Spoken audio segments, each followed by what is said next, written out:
Loaded jumps is a very good way to train both explosiveness and force absorption. In fact, they could be a pretty darn good substitute for the Olympic lifts.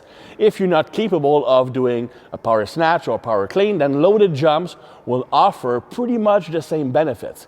You get the high amount of power production. It's actually a bit higher than on a power snatch or a power clean. And just like in the Olympic lift, which is for an athlete, the purpose of the Olympic lift is not just to produce power, it's to absorb force, right?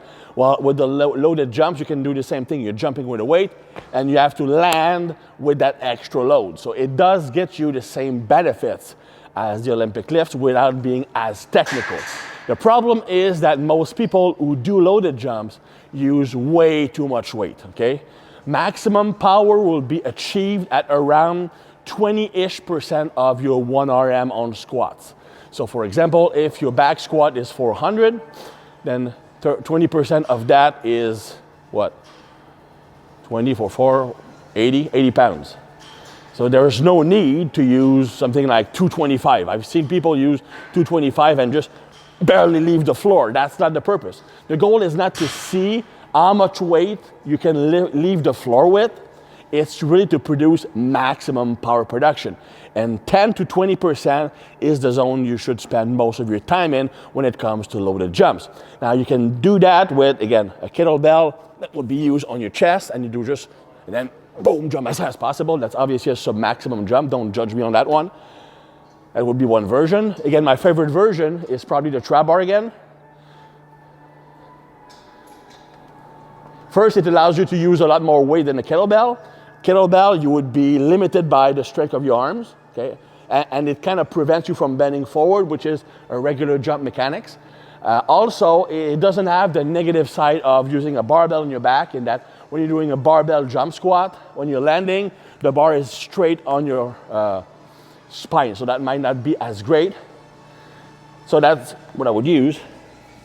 So here, and then we just go down, and then boom, and then just land. Again, that's super sub-maximal for me, but it's just to illustrate the movement. So again, that would be roughly 20%-ish of your squat. Now, that's probably around the proper weight. The most weight I've had an athlete use on jump squats was 155, and it was by a bobsleigh guy who squatted 600. So that's all you need to use. I mean, Klokov, the famous weightlifter, was using 60 to 70 kilos. If Klokov only needs 60 to 70 kilos, there's no way you need 100 or more than that, okay? Very effective method. Can replace the Olympic lift if you don't have the technical efficiency. And if you want them to replace the Olympic lift, you must also put a lot of emphasis on the landing position. Let me demonstrate. So when you're doing the Olympic lifts, let's say from the hang, that mimics your athletic position, right? Hockey, baseball, pretty similar. And when you're catching the weight, boom, in that same athletic position, okay? So that's what you want to do in the jump squats too. You want to jump from the athletic position and land solidly, stick the landing in the athletic position, okay? That is if you want the movement to be a decent substitute for the Olympic lifts. Now, you can also use it as more of a reactive strength tool, meaning that you would actually jump, and then as soon as you land, you jump again. You would use lighter weights, like 10% of your max, focusing on spending as little time as possible on the floor. Different quality, depending on what you need, one would be better than the other.